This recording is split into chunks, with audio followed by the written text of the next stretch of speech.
We now move to a different part of Southern California, which is also on fire. This is the Eaton Fire in the Altadena area, and for the first time, our colleague Gina Silva is giving us a look from the ground. Those are horses, Gina?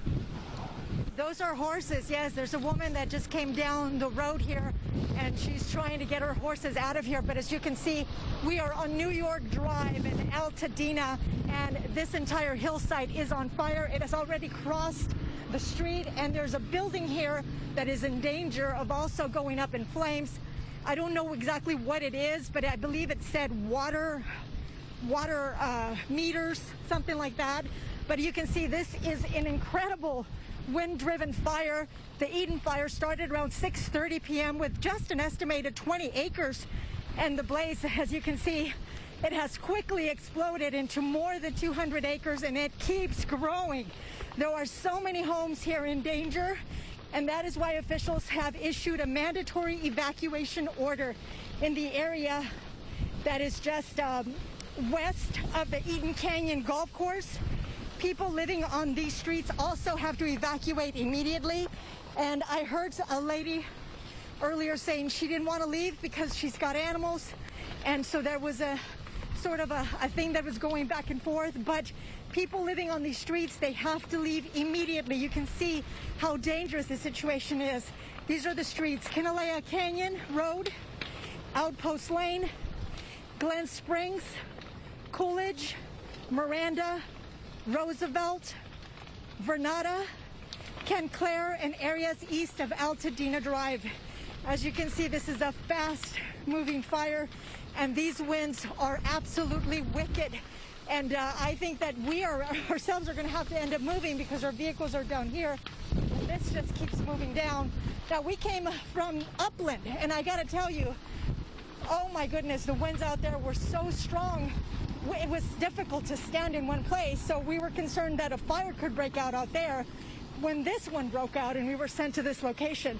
But as you can see, Pasadena Fire, LA County Fire, there are so many units that are here battling this blaze. As I said, there are so many homes that are in danger, and at this point, we did hear that one home is on fire. And right over here, Joab, you can see more people coming with their horses. They're trying to rescue their animals. Can you imagine just, oh my goodness, these embers flying everywhere. Hi there, how many more horses do you have?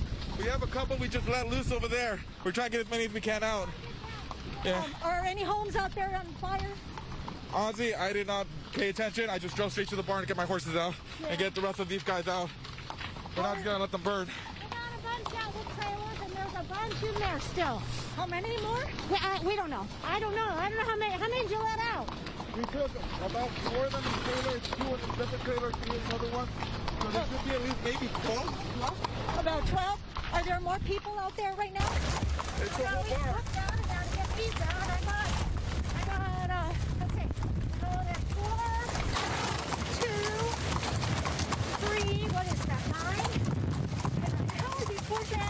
11, 12. There's 12. Yeah, no, they're pretty wired up. Yeah. They're getting used to it now, but when the wind's blowing and the embers are, they don't really know what to do. Have you seen anything like this? Look at that hillside. Yeah, I've rescued before. Yeah? Yeah. Well, please be safe. Yeah, thank you. You be safe too. Yeah. I think, Joab, we're going to have to end up moving because I could see all of the firefighters that were stationed at this location and the police officers. They already left. And again, this is New York Boulevard. Altadena is up here, and this is Bradley. And the building that is very close to being on fire, and it may be before the end of the night.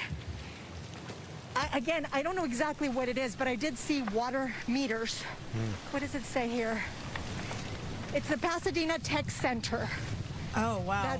That's in danger right now. Okay, and The Gina, Pasadena Tech Center. I know you had heard at least one home on fire.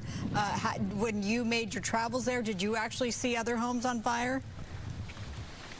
No, we didn't see any homes on fire. What we did see was the large orange glow from the 210 freeway and that black smoke up there in the sky, and it just was so ominous. It was just, you know, when you look at it, you're like, oh no, this cannot be good because it's spreading so fast. These winds are just unbelievable. We couldn't stand straight when we were in Upland. And then as you're driving, my recommendation is if you don't have to go anywhere, don't go anywhere, because driving is very dangerous right now. There's so much debris on the freeways that's just coming at you. It's just not, it's horrible, horrible driving conditions.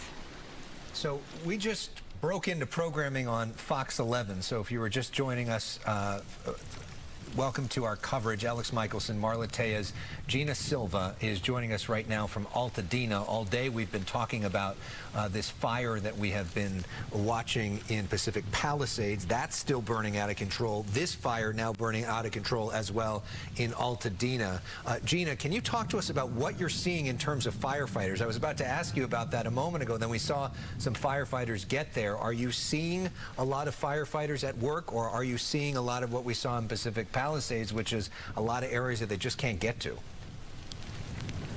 It's a really difficult area to get to, but we did see LA County Fire. I know that Pasadena Fire is also here, and Los Angeles, the Forest Fire is also sending out information, so I'm sure they have crews out here, but we haven't seen that many engines out here where we are. It is possible they are in the neighborhoods where the homes are threatened in the foothills. Again, this is the Eaton Fire, and you know, it just started at 6:30 with just about 28. You know, it's just a really difficult spot, a difficult situation for these firefighters who are battling this incredibly wind-driven blaze.